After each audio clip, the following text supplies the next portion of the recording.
你年仅18就意外成为了全球首富，可却在生日当天自焚在自己的别墅中。你的3个姐姐拼了命的冲进大火，为了去救那个还没睡醒的假少爷，可他们全然忘了被他们以惩罚为由锁在保姆间的你。那种被火焰吞没，头发一点点被烧光，身上的每一寸皮肤被灼烧的剧烈痛楚，你这一辈子都不会忘记。也许是老天都看不下去，才给了你重新来过的机会，但这一次你真的累了。这些期盼已久的亲情，换来的却是无尽的痛楚。可是为什么这次他们却后悔了呢？如同上一世一样，门外传来了重重的敲门声。陈凡，你长脾气了是吧？快点给我开门！早知道你是这种没有教养的孩子，就不该把你带回陈家。这次作为二姐的陈和话还没说完，有些破旧的房门便被打开，只见你举起手中断掉一只手臂的玩偶，重重的砸向地面。对不起，是我不该与陈默争抢。前世这个玩偶正是二姐在你刚进陈家时送给你的，这么多年你一直将这个玩偶视若珍宝，而陈默明明知道这些，却偏偏要和你争抢，导致玩偶摔断了一根胳膊。那一刻，陈默眼角的笑仿佛在警告你，不要妄想一些你不该得到的东西。不过现在嘛，你确实不在乎了，那种被火焰灼烧吞噬殆尽的感觉，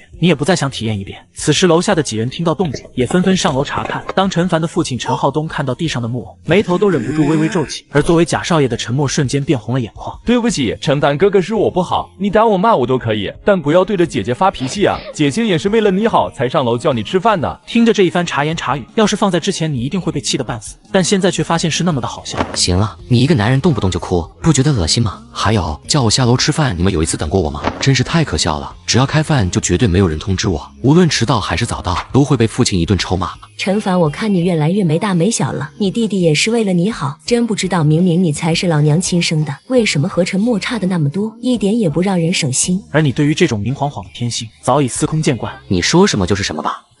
造反了是吧？那今天就别吃饭了。说罢便带着几人下楼。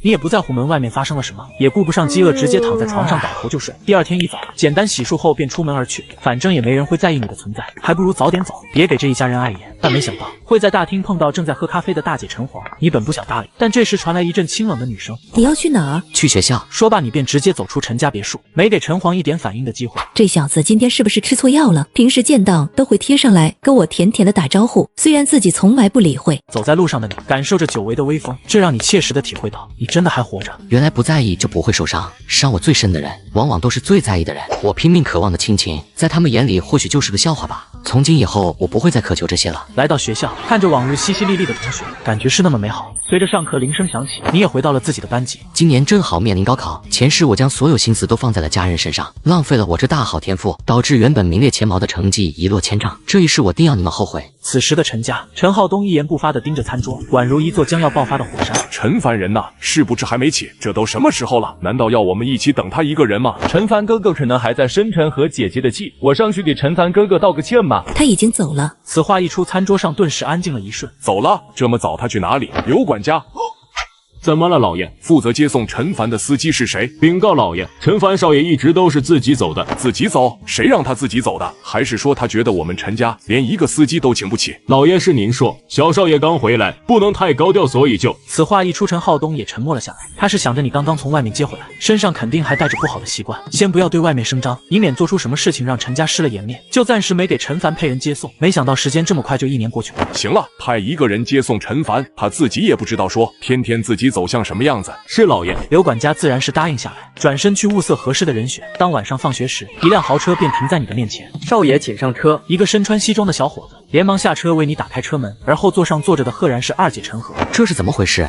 见你不为所动，陈和直接上手把你拽了进去。怎么还要等着我给你道歉？见你不为所动，陈和的心里更是恼火，一把便抓住你的手腕，可不抓不知道，一抓他才发现你的手腕简直纤细的可怕。你一直这么瘦吗？哈，我要感谢你们陈家给了我一个地方住，能有个保姆房住总比流浪强。你什么意思？什么叫你们陈家？难道你陈凡就不是陈家人了吗？要不是你刚进陈家时爱偷东西，还故意把你弟弟推倒，经常与外面不三不四的人勾搭，我们会这么讨厌你吗？回到陈家别墅，看着桌子上的食物，你只感觉饿得发昏。从醒来到现在，已经1天1夜没有吃过东西。你个小兔崽子，还知道回来？要是放在以前，你一定会低下头，然后瑟瑟发抖的等待父亲责骂，最后连饭都吃不成。但这一次，你却是直接坐下，接着掏出一份协议丢在他面前。当陈浩东看清楚上面的内容后，顿时宛如火山爆发，起身便一脚将你踹倒在地。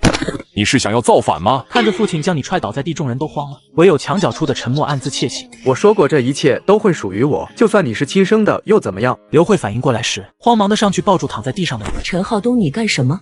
此时的你已经昏了过去，意识的最后，甚至感受到一丝生命流逝的感觉。或许就这么死去也不错。而陈浩东也意识到是自己出手太重，神色也不如往日里的威严，全然是止不住的慌乱。我只是……这时一直看戏的大姐陈黄再也坐不住了，掏出手机便拨打了120。当救护车到达时，几人连忙把你抬到上面。而这时陈默也想跟去，却被父亲直接拒绝。你就在家里吧。看着众人为了你手忙脚乱的样子，陈默的眼神全是收不住的怨毒。陈凡，你为什么不去死？为什么要回来？此时的医院内，刘慧眸中含泪，急得拼命拍打陈浩东的身躯。你说你对孩子下这么重的手干什么？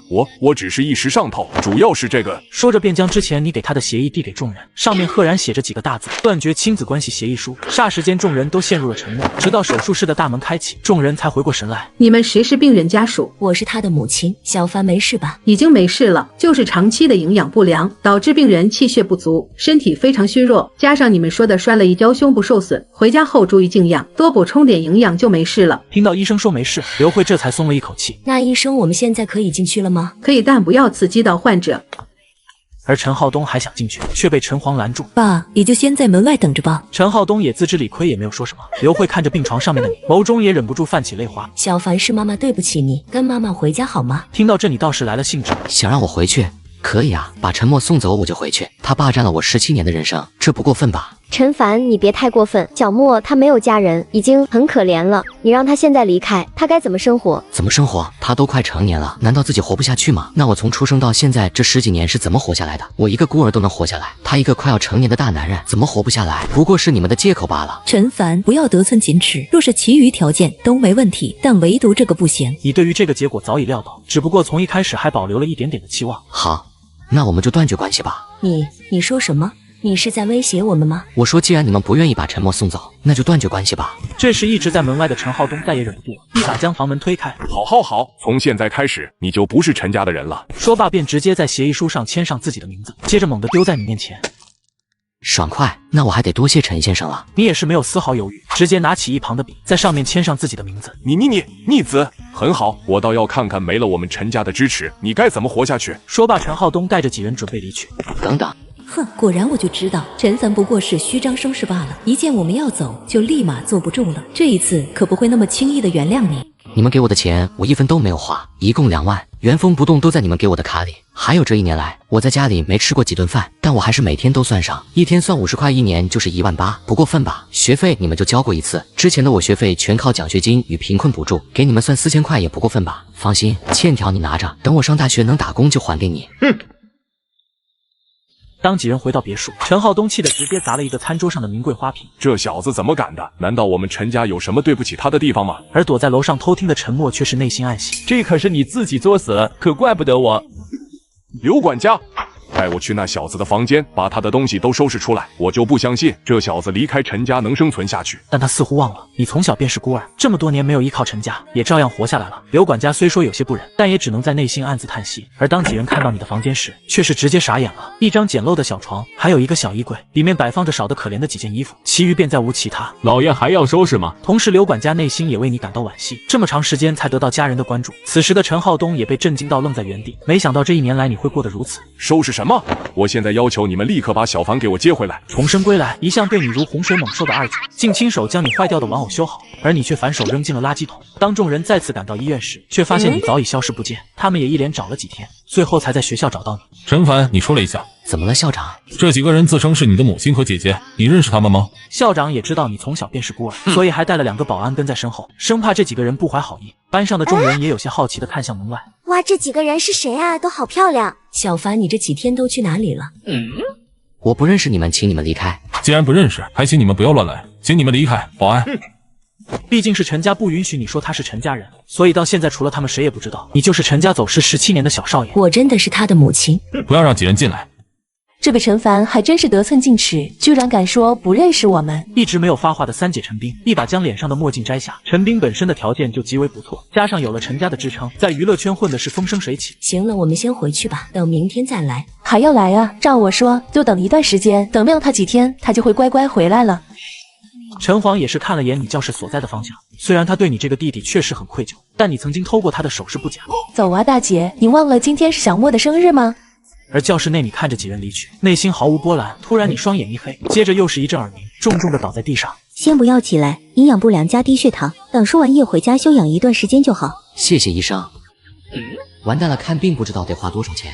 等等，怎么了？哪里又不舒服了？对不起医生，我暂时没钱，但我可以帮忙做事还钱，打扫卫生搬东西我都行。这点钱对于金氏江家的大小姐根本算不了什么，她本来就是金氏医科大的顶尖高材生，之所以来这所学校当校医，也不过是学校下发的援助任务罢了。江心还想拒绝，但在看到你那坚定的眼神后，也只能叹息一声。那行吧，每天放学后抽出1个小时来帮我搬东西，为期1个月可以吗？正好这几天学校正在更新医疗器材和药品，多一个人帮忙也好。听到这你才笑了一下，点头答应。此时的海市白金汉爵酒店门口，人来人往间，门口更是停满了豪车。感谢各位能赏脸参加犬子的成人礼，接下来晚宴正式开始。随着陈浩东的话音落下，晚宴的帷幕也算正式拉开。10几个江城有头有脸家的少爷小姐围在陈默面前，纷纷送上属于他们的礼物。陈凡居然真的走了，这下整个陈家都会是我一个人的。这时正坐在宴会中央沙发上的陈和，神情却是有些心不在焉。怎么了，二妹？没什么，只是想到了小凡。此话一出，陈黄也沉默了下来。的确，今天同样也是陈凡的生日。大姐、二姐，我的礼物呢？陈默打开一看，居然是一块百达翡丽。喜欢吗？喜欢，谢谢大姐。二姐，我的礼物呢？你不会忘了吧？怎么会？18岁的人了，怎么能没有一辆属于自己的车呢？看着面前的保时捷车钥匙，陈默的面容一喜。只是他不知道的是，陈和的身后还有着一个小盒子。你们先玩，我出去一趟。晚上放学时，你也回到曾经熟悉的孤儿院，但发现里面还有几盏灯还亮着。是不是那几个小家伙又调皮了？咦，怎么一个人也没有？难道是忘记关灯了？你刚想回到自己的房间，就听见砰的一声。陈凡哥哥生日快乐，这是给你的生日礼物，我亲手为你画的肖像。看着眼前由无数道杂乱线条构成的人物，你依旧满心欢喜的收下。陈凡哥哥，这是我的陀螺，烈焰旋风，你可要好好珍惜。还有我的。看着面前杂七杂八的礼物，你也是有些哭笑不得。你们几个怎么还不去睡觉？这时一个15、16岁的女孩站了出来。哈哈哈，没事的，小丽。给你的生日礼物。看着面前满满一罐各色的千纸鹤，你顿时心头一暖。你明白这是少女在学习之余挤出那一点点时间亲手为你折的。陈凡，你别乱想，这些都是我买的，才不是亲手折的。我知道了。不准摸，这要是让我班上的同学看到，肯定会说我闲话的。好不摸。这时一道苍老身影出现。院长，今天是你的成人礼，过去几年我不管，今天你乖乖做好就行。小黎把灯关了。随着林若离把灯关上，蛋糕上那微弱的烛火便成为这黑暗中唯一的光源。接着一声声生日歌的响起，在所有人的注视下，你想起前世种种，一股酸涩涌上心头，一滴泪水也不知何时从眼角滑落。前世你一心扑在那些所谓的亲人身上，却忽视了这些真正爱着你的人。陈凡，你没事吧？我没事。好了，开灯吧，我给你们切蛋糕。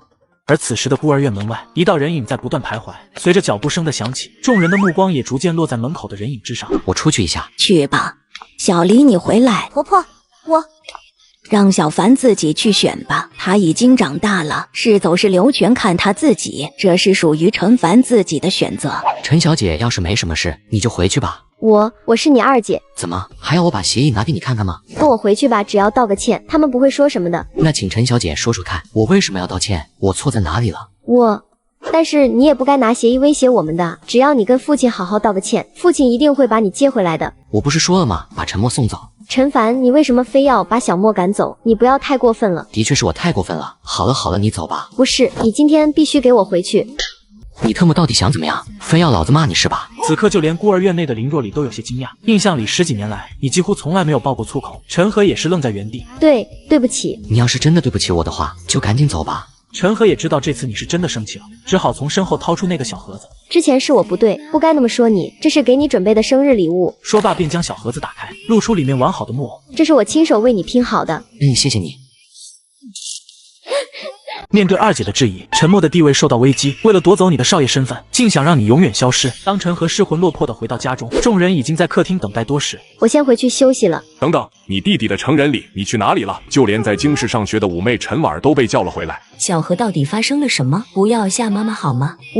我去看小凡了。什么？谁让你去见他的？陈凡，为什么要一次次的出现在我的生活里？你不过是一个已经离开的人，为什么还要影响这个属于我一个人的家庭？爸，今天同样也是陈凡的生日。此话一出，现场顿时鸦雀无声。他们居然没想过，两人当年被报错生日居然是同一天。我先上楼了。陈和到现在也不敢相信，你居然当着面把他亲手拼好的玩偶扔掉。陈凡，明明你之前不是这样的，为什么这一切都变了？我不过是训斥了你2句，我为什么要训斥你来着？好像就是因为那个玩偶。陈默当时不小心把玩偶的手臂摔断了，但他明明什么都不缺，为什么唯独要抢你的玩偶呢？难道二位明天跟小凡说清楚就好，先睡觉好吗？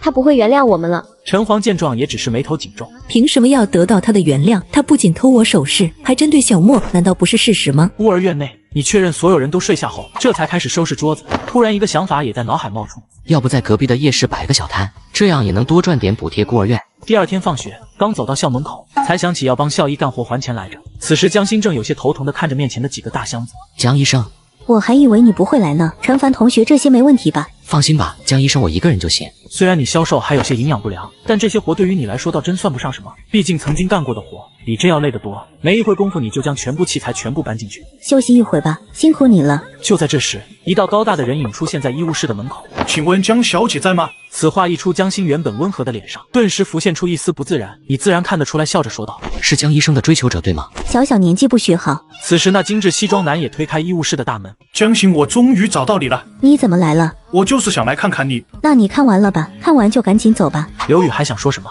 却被江心推了出去。不行，为了我刘家未来的发展，必须得捕获他的芳心。真是气死我了！一个臭小子还敢笑话我！好，我错了，江医生。今天的活已经完成了，你先回去吧。好的。回到孤儿院后，你准备把摆摊的想法实施，但却被启动资金难住。你自嘲地笑了笑，这算是出师未捷身先死吗？突然几辆豪车停在了你的面前，当看清来人时，你转身就走。小凡，等一下。怎么了？找我有什么事吗？而身旁的陈默一下变红了眼眶。陈凡哥哥，滚！一个大男人天天装可怜，恶不恶心？刘如也是满脸不可置信地看着你，在印象里你几乎从来没有骂过人。陈凡哥哥，只要你肯回来，你让我干什么我都愿意，哪怕是让我离开这个家。小莫，你哥哥不是那种人，对吧？小凡，要是你们就为了这个事，那我就不奉陪了。等等，妈妈是来给你送生日礼物的。刘如连忙掏出一个精致的小盒子，拿回去吧，我生日已经过了。小凡，你等一下啊！无论刘如怎么呼唤，始终没有人应答，几人也只好悻悻而归。回去的路上，一直没有说话的陈和突然认真地看着面前的陈默。你之前是不是故意弄坏陈凡的木偶？二姐，你为什么这么说？瞬间，陈默的眼眶再次变得通红起来。不就是一个玩偶吗？小莫也不是故意的。但那是我送给小凡的玩偶，为什么你偏偏要那个玩偶？我只是好奇，二姐，我可以赔给陈凡哥哥的，只要哥哥肯原谅我，我什么都愿意做。好了，小何，你弟弟也不是故意的。明明之前二姐都是向着我的，为什么今天会为了陈凡来质问我？不行，如果再这样下去，可能真的会被陈凡代替。我必须要让他永远消失。既然几年前那次计划让陈凡逃过一劫，那我就再来一次。回到陈家别墅，陈浩东看着身后的几人没有你的身影，更是不由自主地升起一股怒气。那小子还是不肯回来吗？你跟他说，要是再不回来，这辈子就都别想进陈家的大门了。第2天，当你来到学校时，却发现同学们都在准备些什么。这是怎么了？今天学校组织看电影，你忘了吗？别愣着了，赶紧收拾。男人名叫张岩，也是你在学校为数不多的朋友。等你收拾完，张岩直接猛地向着操场冲去。男人要猛！看着宛如狂风般的张岩，你也有点哭笑不得。就在这时，一个女生忽然给了你一封信。那给你的。咦，这啥呀？张岩突然冒出的话，把你给吓了一跳。我也不知道，好像是露丝丝给我来着。什么？露丝丝给你的？她可是我们班的校花啊！果然，说什么喜欢肌肉都是骗人的，他们还是喜欢像你这样的小鲜肉。你想什么呢？我跟他根本不熟，而且都没说过几句话，好吧？估计也就是想问我问题之类的。快点打开，让我死心吧！都说了，应该就是想问问题。你刚打开，3个小字便出现在面前，我喜欢。瞬间，你立马便将信封合上，内心暗道糟糕，写的啥呀？给我看看。没什么，帮我照看一下书包，我出去一下。哎，等一下，切，不讲义气。走在路上的你，内心一直在想着怎么拒绝。然而你不知道的是，陆思思一直悄悄地跟在身后。思思，你在想什么呢？啊？怎么了，星星？你不太对劲啊！是在想谁呢？啊？没有啊，还没呢。话说你不会喜欢张岩吧？你说什么呢？嘿嘿，开个玩笑。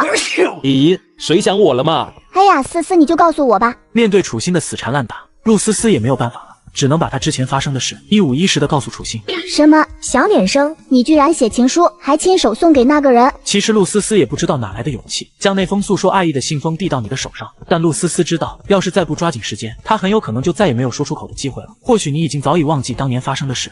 面对校花的表白，你当场拒绝，但在听到她的讲述后，你一时也陷入两难。一直到下午放学，陆思思悬着的那颗心也没落下。当你准备去医院帮江医生时，陆思思也默默跟在身后，直到来到医务室，你这才转身看向身后的陆思思。陈凡同学啊，对不起，我现在没有谈恋爱的打算。你没有给陆思思留一点幻想。此时医务室外的江心也听到里面的动静，通过门缝看着里面的一切。陈同学，你还记得我吗？5年前你救过我的。难道你是？你这时也想起来了，好像是当年差点被人贩子绑走那个女孩。是我，陈凡同学还记得我对吗？所以你会答应我的对吧？突然，陆思思开始大口的喘气，伸手朝着口袋翻找着什么。呀，陈凡，快去接点水来。你也是不敢有丝毫耽误，连忙接了点温水递给江心，直到把陆思思安置在病床上，江心这才微微安心。这到底是怎么回事？陈凡，你先在外面等一下吧，我跟陆同学聊一下。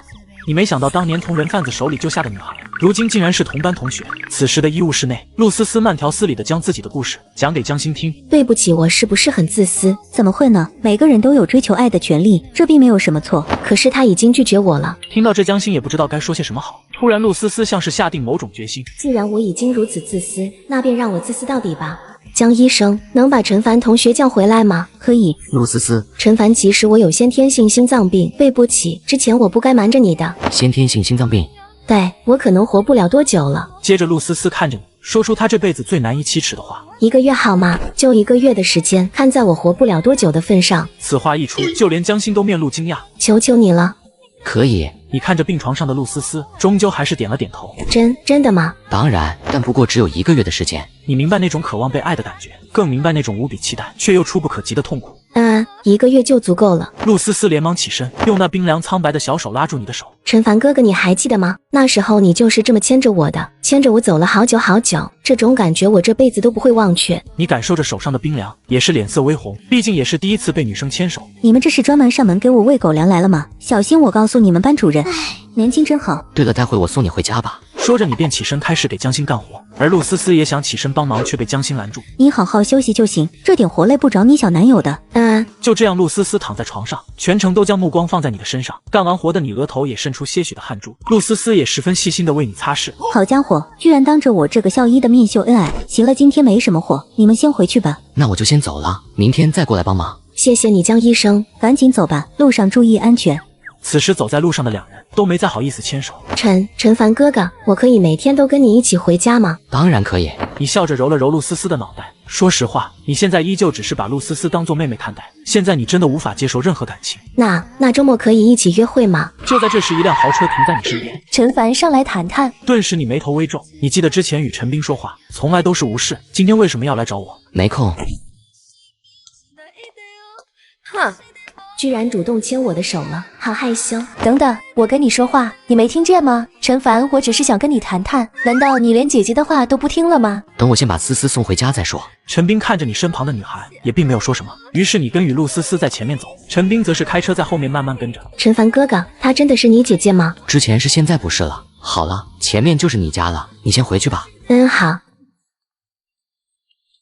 你想你有哟，居然还大大方方的承认，还算是个男人。不多时，两人来到一家餐厅。这里是200万，拿上它，不要再纠缠陈家了。这怎么这么像豪门狗血剧的发展？我知道这些年你受委屈了，这些钱完全足够你改善现在的生活。既然你选择离开陈家，就不要再妄想回来，更不要妄想其他的东西。记住，这是你唯一的机会，拿上钱消失在我们面前，要不然我一定会让你后悔的。对于这个亲弟弟，在他心里是完全比不上陈默的，毕竟陈默当年可救了他的命。见你不为所动的模样，陈斌内心更是充满了鄙夷。怎么200万都喂不饱你？那你说一个数，我满足你。真是头喂不饱的白眼狼，要不是我们陈家，你还是个孤儿呢。哦，我说个数嘛，那就1个亿吧。1个亿？你疯了吗？我就知道你和陈家就是贪图我们的财产，1个亿你可真敢说？对呀，我就是疯了，不给我1个亿，我就天天缠着你们，哈哈哈哈！见你眉眼含笑的模样，陈斌就知道自己被耍了。很好，陈凡，你不要后悔。后悔？你在开什么玩笑？还有到现在我都没有去找过你们陈家人一次，反而是你们一而再再而三来骚扰我。不过随你怎么想，但请不要再来烦我，明白了吗？说完，你便直接起身离去。第二天你照例去医务室帮忙，只不过这次身边多了一个人。虽然陆思思总是想要帮你干些什么，但都被你给拦住了。思思，你怎么这么可爱啊？哪天你被陈凡给卖了，还要帮他数钱是吧？陈凡哥哥不会这么做的。江医生，我就那么像坏人吗？就在这时，医务室的大门再次被推开。江小姐，你最近过得还好吗？有没有按时吃饭呀？我相信只要我坚持，就一定能打动他。为了给陆思思治病，他父亲私下找人帮忙，却不料对方竟是犯罪分子。刘宇，之前没有和你挑明，是看在同学一场，不想让你我之间太尴尬。但你现在让我很困扰，你明白我的意思吗？江医生平时看起来这么温柔的人，发起火来还真是可怕。陆思思不会也这样吧？此话一出，刘宇的脸上也是显露出几分尴尬，无奈只好抱着鲜花悻悻离去。正当江心以为刘宇已经要放弃的时候，门外却再次响起刘宇的声音：江小姐，我是不会放弃的，总有一天我会让你爱上我。姐姐，你没事吧？没事，就是被气到了。江姐姐那人是谁啊？为啥一直缠着你？没事。江心自然也明白，刘宇看上的不仅是他，更是江家的背后整个势力。突然，江心像是想到了什么，拉住陆思思的小手：思思，能不能借你的小男友用一下？啊？关他什么事？怎么还能扯上他？思思，你别误会，我对你小男友没别的意思，姐姐只是想让陈凡帮我把那个刘宇赶走，真的没有别的意思。真的？当然，姐姐今年都快14了，跟你小男友差6岁呢，我可不喜欢吃嫩草。那你问问陈凡哥哥吧。这些你来决定就好，我都听你的。啊，嘿嘿，谢谢你思思。随后江心把自己的计划简短的说给两人听后，陆思思与你相视一眼，也都点了点头。思思，你要是不放心，就跟着一起来吧，正好宴会上会有很多好吃的，到时候你就负责吃，这不太好吧？放心吧，你姐姐我这点实力还是有的。这场宴会本来就是金氏与海氏的商业晚会，作为金氏江家的代言人，他要是连多带几个人的权利都没有，那可真是白混了。但似乎你忘了，既然是两氏的商业晚会，陈家人作为海氏商业翘楚，自然也会出席。天色稍暗，你把陆思思送到小区门口，便准备转头离去。陈凡，昨天我说约会是吗？当然可以，要不就明天吧。你微微一笑，自然没有忘记昨天陆思思所说的话。然而此时你们俩拥抱的这一幕，正被陆思思的母亲看见。怎么了？你自己过来看看，你女儿这才多大，居然还敢早恋？行了，思思，可能剩不了多久时间了，这最后的时光就让她自己选吧。陆思思本就患有先天性心脏病，目前急需一颗健康的心脏。对了，上周你不是问了一个在医院的远方表哥吗？现在怎么样了？还没得到答复呢，想找到一颗健康的心脏没那么容易，再等等吧。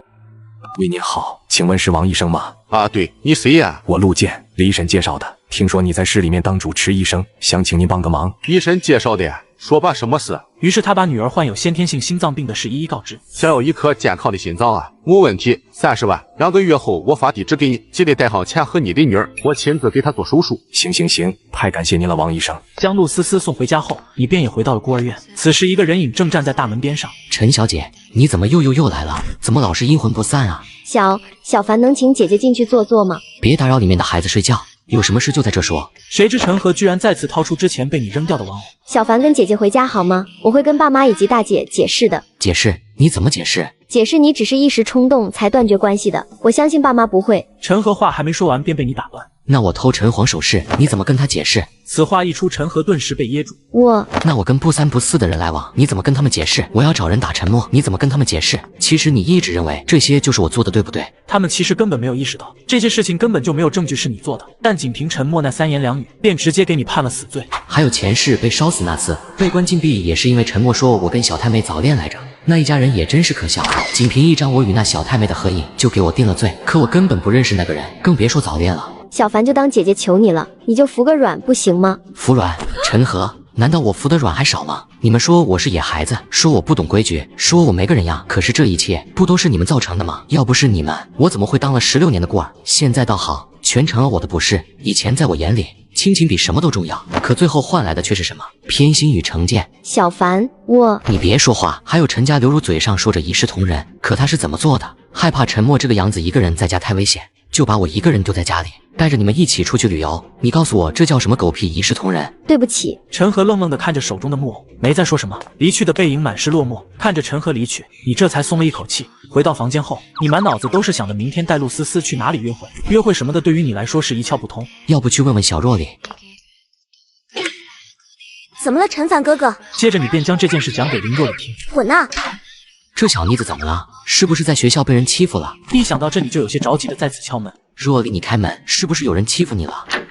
看着林若琳那湿润的眼眶，你刚想说什么？接着又是砰的一声，房门再次被关闭。这次任凭你怎么敲门，林若琳都没有再理会过。不是说好了要一直在一起的吗？为什么要抛下我？小黎，以后有谁欺负你，记得给我说，我是你哥哥，我会保护你的。那哥哥，我们会永远在一起吗？当然会。骗子，陈凡，你个大骗子！林若里眼角的泪水很快便将枕头的一角打湿。突然，林若里像是想到什么，陈凡，要不你带我一起去吧，我亲自给你指导怎么样？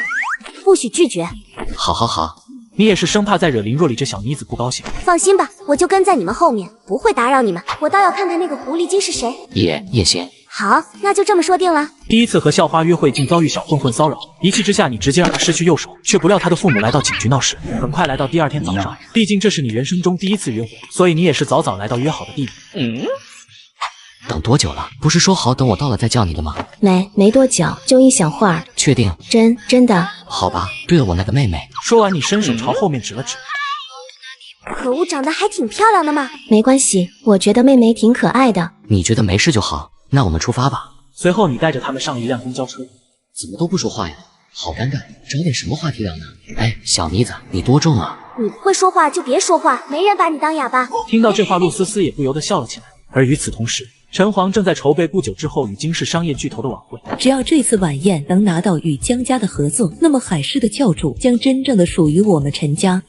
热吗？我们去那边树荫下休息一会吧。我没事。听话，我去给你买点喝的。很快你来到不远处的小店，老板3瓶营养快线。好嘞，您拿着。看着手机里那惨不忍睹的余额，你也只能叹息一声。看来是时候把摆摊的事得推迟一会了。哟，小姑娘一个人吗？妈的，老子跟你说话呢，还想走？这样吧，给我个联系方式，我就让你走，可以吧？你让开。小姑娘，你看你一个人，不如跟哥哥走吧，哥哥带你去个好地方。别动他！快他妈的松开我！抱歉，不要让我说第二遍。对不起，放开我吧。陈凡，小心！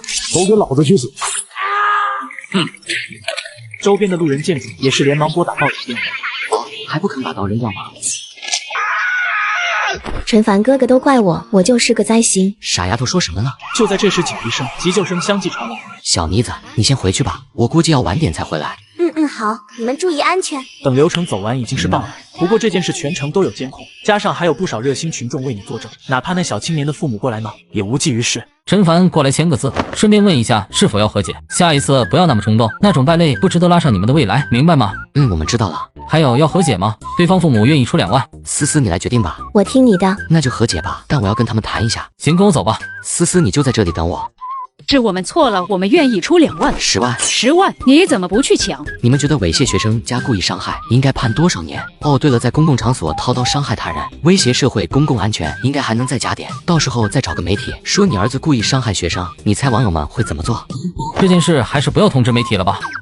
老公怎么办？还能怎么办？这孩子还不是你教育的。行了，同意了，那就双方签订谅解协议吧。在小青年的父母走后，你却拉住一位警察，悄悄说些什么。思思，快跑！站住，小子，别跑！怎么回事？陈凡犯了什么罪？要不要帮他找个地方先藏起来？小姑娘，你这想法很危险。快走！这小子有点意思，居然让我帮忙假装追他。陈凡哥哥，要不我们还是去自首吧？刺激吗？你骗我！对不起，今天的约会被耽误了，我才想着带你体验一下不一样的感觉。还有，你不必对我感到愧疚，既然我答应你了，就会做到男朋友应该做的。你可以对我撒娇，可以对我发脾气，可以把我当做倾诉的垃圾桶，明白了吗？明白，但是我害怕你会讨厌我。放心吧，我不会的。那我能提一个要求吗？当然可以。等过几天，警察叔叔把钱款打给我，一半留给陆思思，剩下一半用来还陈家的3万块，还能省下来2万，正好能作为我摆摊的启动资金。我想去看海，看夕阳落在海里的模样，但公交车好像要停运了，要不算了。还能赶得上？糟糕，马上就要日落了，师傅能开快点吗？不行的，我小伙子，我多给您10块钱。好了，您坐稳。终于在最后1秒，夕阳即将落下的瞬间，你终于带着陆思思来到沙滩的边缘。好美啊！谢谢你，陈凡哥哥。小傻瓜。自从上次约会后，陆思思在面对你更加自然，不再时刻担心。但林若里回去后，便如同变了一个人，不再与你那般亲近。来到第2天清晨，你也赴约来到江医生说好的指定地点。思思，你就跟着我，陈凡你没问题吧？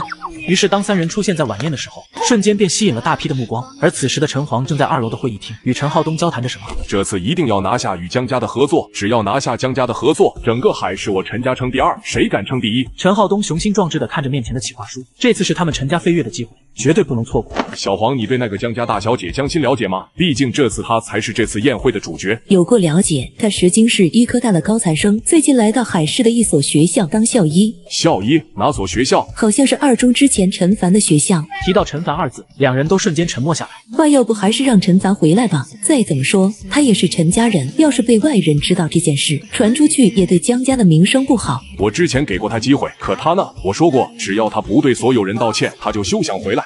思思，你尝尝这个也不错。看着面前堆积如山的点心糕点，陆思思一时间有些汗颜。江医生，思思还是少吃点比较好。哦，对，是我忘了，我的错，我没事的，少吃一点也没关系。这样吧，你每样尝一口，剩下的给陈凡不就行了？这是不是属于间接接吻啊？就在这时，站在2楼楼梯口的陈黄似乎是注意到了角落里的人影。陈凡，江心小姐好巧啊！一点都不巧。还有，这是我男朋友。什么？这怎么可能？江小姐不要开玩笑。开玩笑。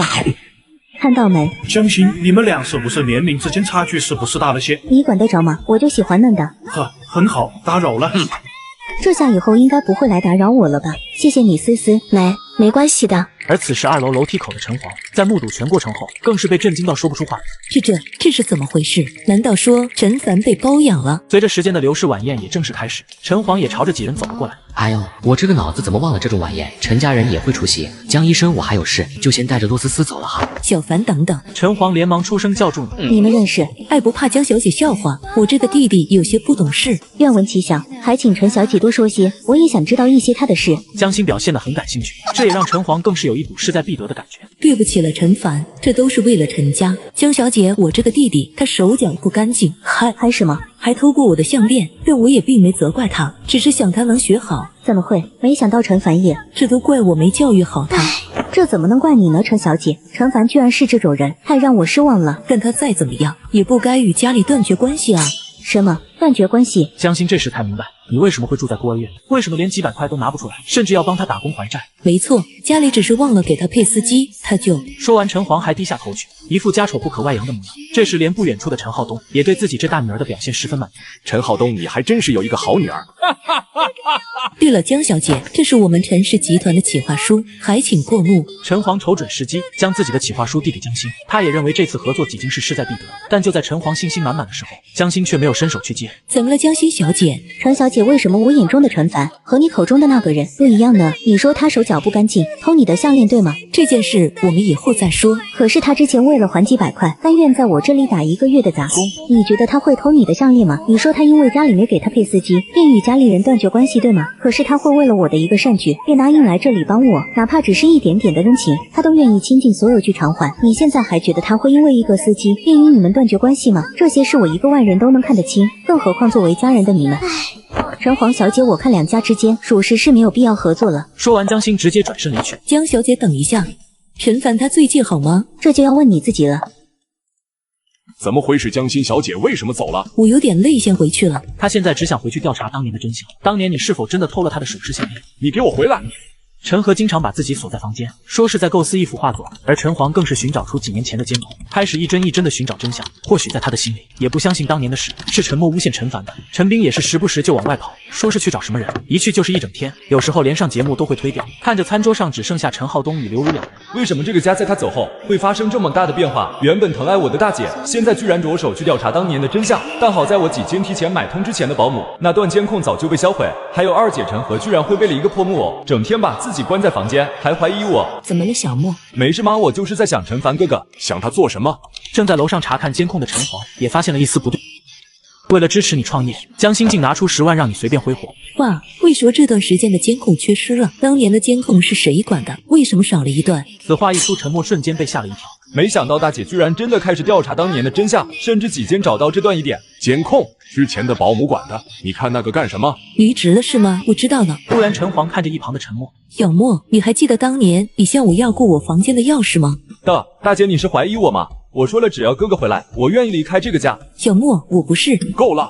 为了那小子，你看看现在家里像什么样子？怎么你非要把你弟弟逼走才行。我不是那个意思，我只是想知道当年的真相。小莫，当年你确定没有把钥匙给过别人吗？面对大姐的追问，陈默内心更是慌了神。我有些不舒服，先回房间里。说完，陈黄还想追问什么，却被陈浩东再次叫住。陈黄，当年是我让小莫去你房间拿文件的，怎么连我你都要怀疑是不是？你弟弟不是那样的人。看着面前的两人，陈黄也只好叹息一声，转身上楼。没过几天，你就收到了来自警方的打款，整整10万块。但无论你怎么说，陆思思都不愿意收信离开。思思，你小男友给你就收下呗。那这样吧，这5万块钱就相当你入股，这样总可以吧？此话一出，江心立马表现出感兴趣的模样。入股？什么入股？带我一个呗。啊，我就是想着摆个小摊赚点钱，请您入股不太合适吧？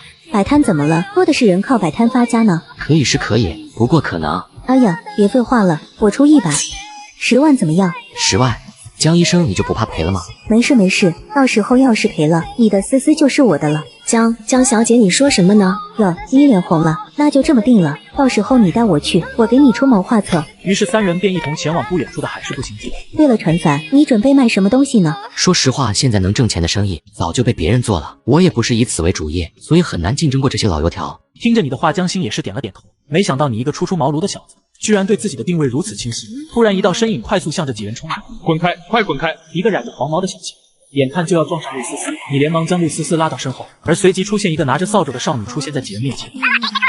别让老娘逮到你！不好意思，没吓到你们吧？要不我请你们到我店里吃碗面吧？你们等一下，一会就好。少女还是那么雷厉风行，将几人安顿好，便前往后厨忙活。不多时，3碗汤亮味鲜的牛肉拉面便出现在几人面前。真是不好意思，刚才差点撞到你们。没事没事。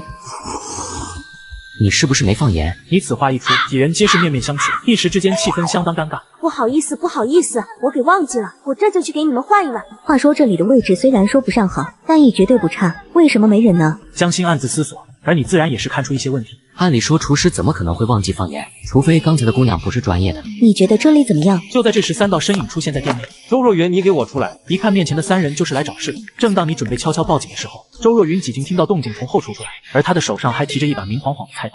我说了，要钱去找那个赌鬼。小妞，别的不说，这家店铺是在你那个赌鬼老爹的名下吧？这样吧，你把这家店给我，这10万块就这么算了。这家店是我母亲的，不是那个赌鬼的。10万块就想拿走这家店，我看你是异想天开了吧？你是谁？关你什么事？我是谁？我是这家店的投资人啊，10万块是吧？我出了。说罢，将新手接从包里掏出一张卡，这原本是准备给你的，正好用来帮你投资了。但这壮汉见江心出手大方，又这么好说话，立马变卦。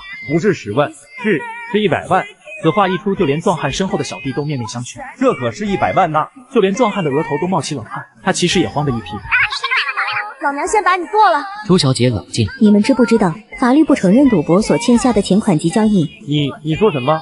我们听不懂，我只知道他老爹欠钱不还。还有你刚才敲诈我100万的事情，已经被我录下来了，怎么要听听看吗？而壮汉一听敲诈，顿时急了。你什么意思？我什么时候敲诈了？你不要血口喷人。我的能力你或许不知道，但把你送进去蹲个几年绝对没问题。不相信你们可以试试看。你大哥，我看还是算了吧，好你给我等着瞧。于是壮汉一把拿过桌子上的银行卡，便匆匆离去。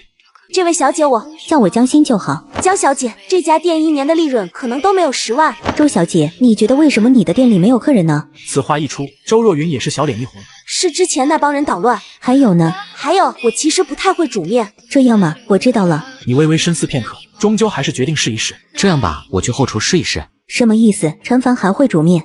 没一会功夫，一碗有些与众不同的拉面出现在周若云面前。你们可以先尝尝，怎么样？是不是很鲜？这是怎么做到的？周若云有些不可置信的看着你，原本以为你只是在吹牛。秘密，等过一点时间再教你。那就这么定了。说着，江心继续掏出10万出来。江医生之前的10万块已经算上入股，其他的我来就好。说着，你直接给周若云赚了2万。这是定金，剩下的5万块我会在下个月给你，利润37。55就好，我其实也没有什么用，说实话也就会拉个面。也行，那就江医生那3成，剩下的2成我与思思分就好。我就要1成，剩下的你们小两口分。与此同时的陈家，陈浩东看着眼前的录像以及被陈黄带回来之前被辞职的保姆赵婶，一时间也不知道说什么好。这些都是真的吗？老爷夫人，这些真的不关我的事啊，都是小少爷吩咐我才做的。小少爷还给了我一笔钱，让我永远不要回来。够了，滚出去！是。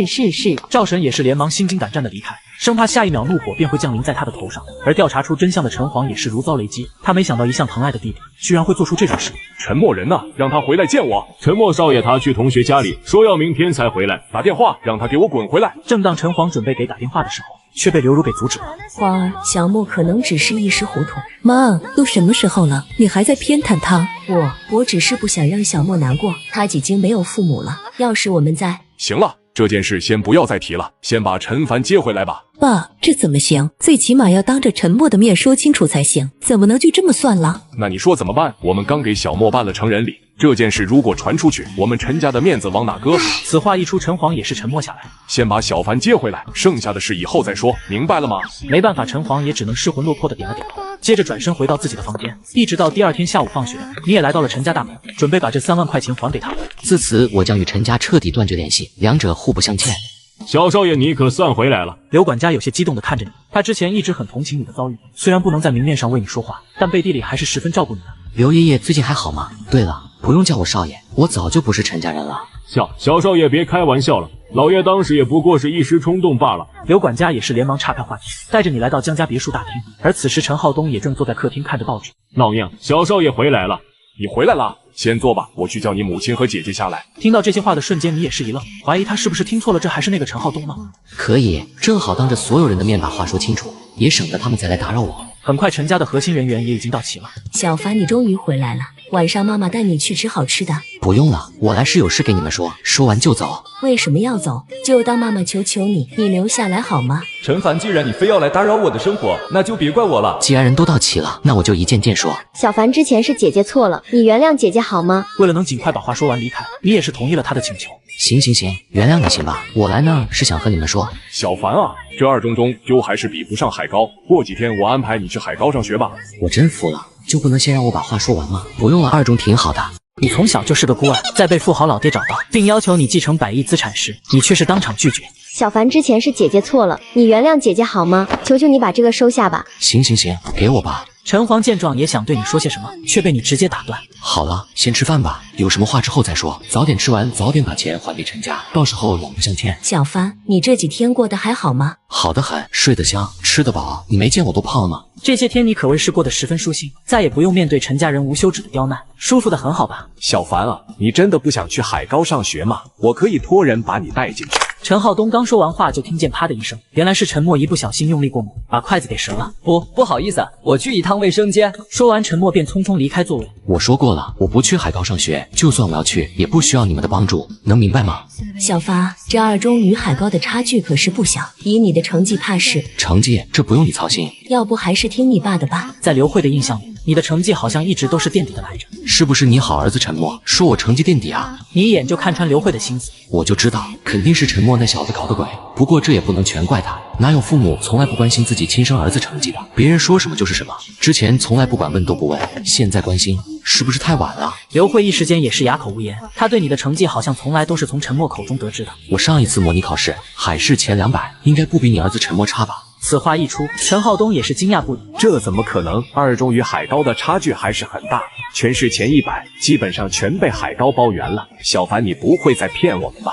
此话一出，陈浩东也立即意识到自己说错话，只是你对于这些偏见早就习以为常了。那如果要是陈默说他考了全海试前200，估计你们现在都得大摆宴席了。我不是那个意思。我知道你什么意思，不就是觉得我说谎吗？就当众人以为你要拿出什么证据的时候，你却是两手一摊。我为什么要让你们相信？你们是谁？很熟吗？为什么要证明给你们看？见此情景，陈和连忙站出来打圆场。既然小凡不想去海高，那就不去好了，二中也不错。是啊，先吃饭吧。至此，原本有些紧张的气氛才再次缓和下来。忽然门外传来一声沉闷的倒地声，众人也是纷纷放下筷子，出门一看，居然是陈默昏倒在门口。小默，快送医院！行了，你们2个还不赶紧跟上，不然一会你们亲爱的弟弟万一死了，连最后一面都见不到，这又是何必呢？为了让我不回到陈家，对自己下手也确实够狠。就刚才那片淤青，想想就疼。可是我本来就没打算回陈家，吃完饭把钱还上就走啊。小凡，你们先去，我回你们陈家别墅等着，可以吧？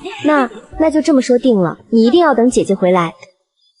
你看着他们的背影，在原地坐了许久。与此同时，陈默被送进急诊室后，刘慧这才想起来你的存在。我要回去找小凡。好在陈黄与陈和及时赶到，听到你先一步回陈家，刘慧这才松了一口气。是我刚才太着急了，等我回去一定会好好补偿小凡的。其实你不知道的是，之前一直骚扰江心的刘宇就在你的隔壁包厢。此时刘宇喝的是脸红脖子粗，他从来没想过江心居然会喜欢小白脸。嘿，都给我喝！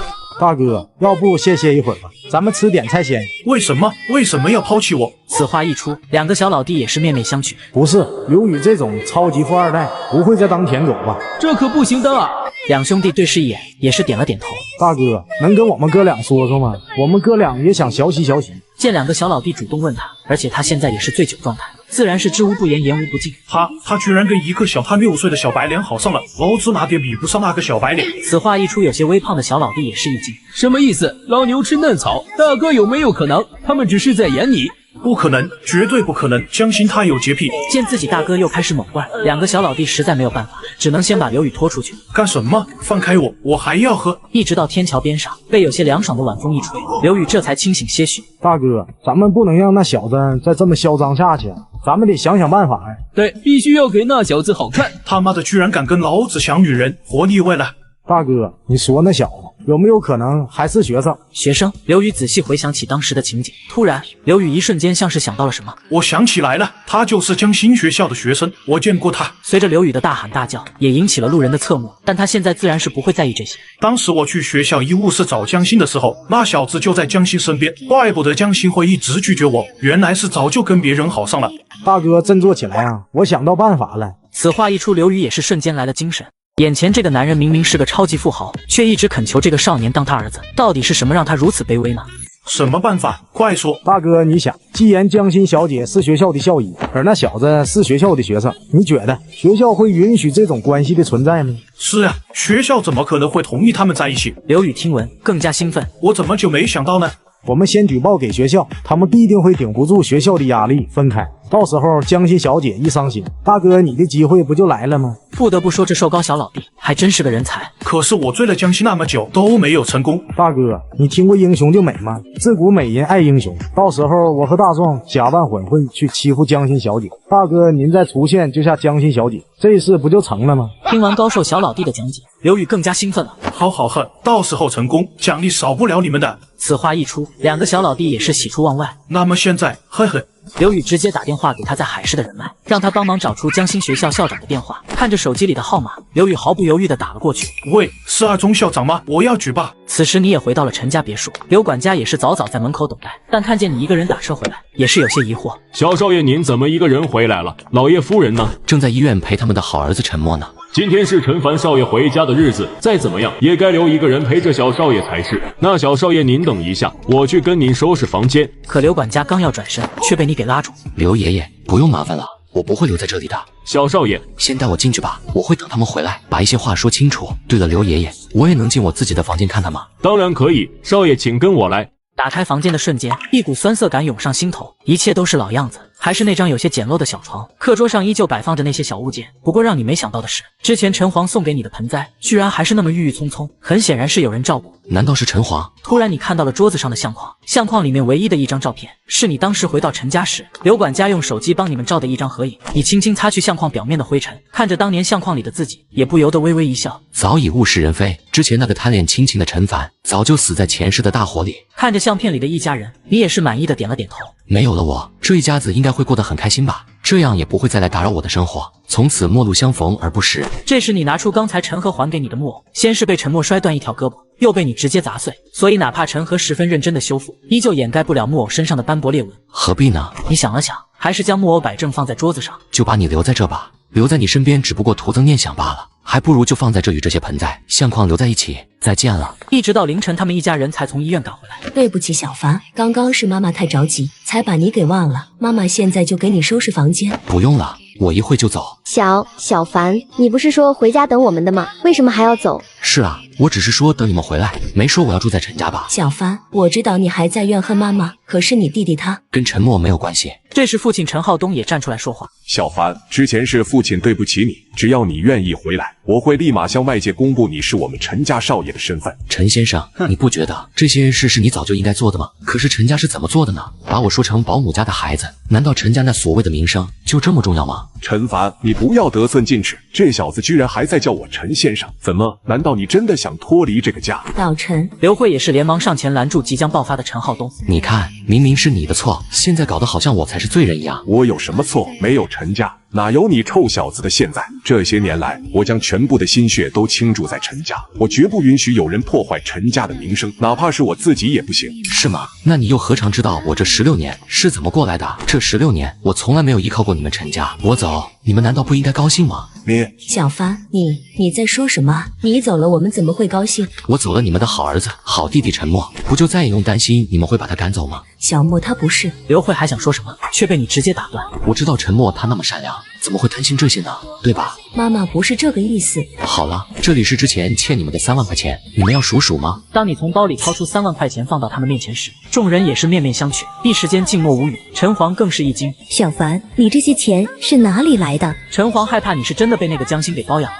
放心，不偷不抢，干净的很。说完你便要转身直接离去，却被陈和一把拉住。小凡，你之前不是说过原谅姐姐了吗？求求你不要走。看着陈和可怜的模样，陈小姐，我早就原谅你了，所以也请陈小姐不要再来打扰我。当你走后，陈家陷入长时间的沉默。陈浩东做梦也没想到，你居然真的不在乎陈家少爷的位置。小凡他会回来的，对吗？刘慧有些怔愣地问着身旁的陈浩东。妈，小凡他真的走了。陈黄说完这一句，便愣愣地上楼去了。为什么？为什么不还小凡一个公道？陈黄不明白，为什么陈浩东与刘慧不愿意把当年陈凡被冤枉的事情说出来，就为了陈家那可笑的名声。要是还小凡一个公道，他会不会就留下来了？但陈黄知道你已经被陈家伤得太深。对不起，小凡，是姐姐对不起你。走在回孤儿院的路上，你只觉得整个人都放松下来。这下总算是与陈家互不相欠。晚间的微风拂面，自然是非常舒服。哪怕已经是凌晨，不少烧烤摊前依旧是人声鼎沸。说实话，你之前真的非常羡慕这些人，自由而又洒脱，不用去在意别人的看法。换句话说，也是为自己而活。不过你现在也将为自己而活。当回到孤儿院时，门口依旧矗立着一个熟悉的人影，而你见到是林若里，还以为他会像之前一样跑开，但这次林若里居然主动向你走来。突然，林若里一个快步，直接冲进你的怀里。你也是一愣，感受着怀里的温暖，还是笑着摸了摸这小妮子的头。这是怎么了？之前为什么不肯理我？此话一出，林若里也是狠狠在你的腰间拧了一把。哼，就是想欺负你一下，不行吗？下一秒，林若里却是直接哭出声来。陈凡哥哥，你就是大笨蛋、大傻瓜、大蠢货！少女将青春期那懵懂的感情全部寄托在你的身上，但为什么你就是感受不到呢？怎么哭了？是不是谁欺负你了？告诉我。就是你欺负我啊！我怎么欺负你了？